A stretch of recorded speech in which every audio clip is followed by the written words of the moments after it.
Čaute kamaráti a prémioví odberatelia analogu. Dnes vám zazdielam konečne náhľad toho, ako rozmýšľam nad kurzom Žurnál metódy. A je to niečo, čo som naozaj tvoril vo svojej hlave možno aj posledné 2-3 roky, ale len vďaka vám som sa za posledné 2-3 týždne do toho naozaj ponoril hĺbkovo a spísal som si takú štruktúru kurzu, ktorá mne zatiaľ dáva hlavu a petu. Dúfam, že to bude dávať hlavu a petu aj vám. Ja to teraz vlastne ukazujem dosť z rýchlika, lebo nechcem, aby toto video bolo zbytočne dlhé, ale budete to mať normálne pod videom na Substacku ako tento Notion link, viete si to pozrieť v kľude. A možno som chcel vysvetliť pár vecí. Jedna z vecí, ktoré som chcel určite pokryť, je názov toho kurzu, že ja viem, že žurnálovanie má veľmi dobré výsledky, pokiaľ ľudia používajú DR. Máme na to veľa dát, máme veľa predaných žurnálov, máme skoro 10 rokov, odkedy sme to začali robiť, takže vidím veľa osobných príbehov, transformačných príbehov a ľudí, ktorí sú naozaj vďační, že žurnálovanie je ich dennou súčasťou. Na druhú stranu robiť kurz, kde staviame vlastne na tom analogovom písaní a do toho vlastne pridávame nejaké nové techniky, nové metódy, ktoré proste pri písaní do niečoho takéhoto absolútne neboli možné.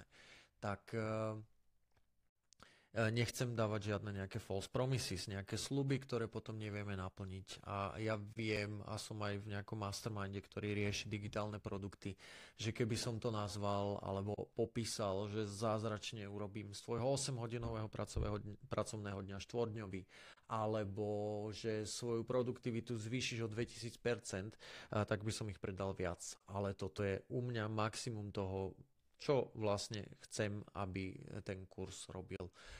Nechcem dávať žiadne promises, je to malinko možno clickbaitové, môžeš mi dať vedieť v komentoch, že či to je na teba pôsobí dobre alebo nie. A zároveň tu je možno nejaký trošku build-up k tomu kurzu, možno nejaký reasoning alebo vysvetlenie, že prečo robíme tie veci tak, ako robíme.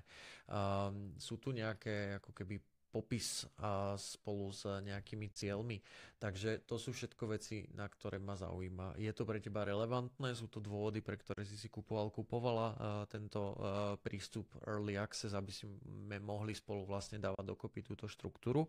A zároveň si možno všimneš, že celý ten Notion je vlastne štrukturovaný ako nejaký kurz na nejakej univerzite.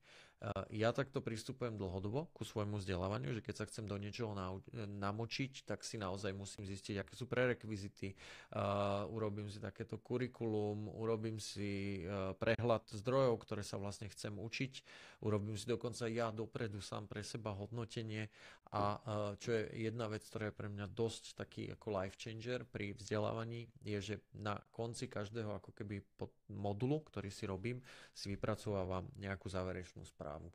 Ja by som bol rád, aby sme si týmto celým procesom prešli spoločne, aby v prípade, že sa ti to osvedčí, si niečo podobné vedel robiť do vzdelávania aj do budúcna. Hej? Takže štrukturoval som to takto. Daj mi vedieť, ako to na teba pôsobí. Nechcem zase ťa úplne zahltiť a nejakým spôsobom ťa vystresovať, že si tu kupuješ kurz, na ktorý budeš musieť, ja neviem, stráviť 5 hodín každý týždeň. To absolútne nie. Ale bol by som rád, keby si každý týždeň napríklad zvládol aspoň jedno to video, ktoré má do 10 minút, k tomu urobil nejaké cvičenie a zároveň sa rozmýšľal alebo zamýšľal nad nejakým frameworkom, systémom, ktorý tie cvičenia vlastne prepojí a urobil si vlastný kurz, vlastný systém tej žurnál metódy. Takže toto sú veci, o ktoré sa budem snažiť. A čo momentálne potrebujem je, daj mi vedieť, či preferuješ kurz vo vlastnom tempe. To znamená, že ho hodím napríklad ku nám na Shopify, kde beží náš web a v rámci neho by som ti vedel rovno sprístupniť 10 videí. Pozeral by si ich vo vlastnom tempe, ale nie je tam úplne možnosť interakcie. Možnosť číslo 2 je Circle, čo je pre tých, ktorí nepoznáte platforma, na ktorej bežia mnohé ako keby online kurzy. Odomýkal by som videa asi postupne, napríklad jedno za týždeň alebo dve za týždeň, to ešte neviem úplne teraz povedať, ale tak, aby si ich pozerala vlastne vo vlastnom tempe. Zároveň by som vždycky otvoril možnosť diskusie k veciam, ktoré napríklad sú nad rámec toho, čo ja pokriem v rámci daného videa a mohli by sme sa takto možno aj trošku lepšie spoznať, možno aj lepšie dopýtať. Ja by som mal trošku viac dát, zároveň ty by si nemusel platiť nič extra, lebo to je môj náklad. Takže daj mi vedieť Circle versus klasický, iba pozerať si to na webe a daj mi tiež vedieť, že ako to na teba pôsobí týchto ako keby 10 blokov.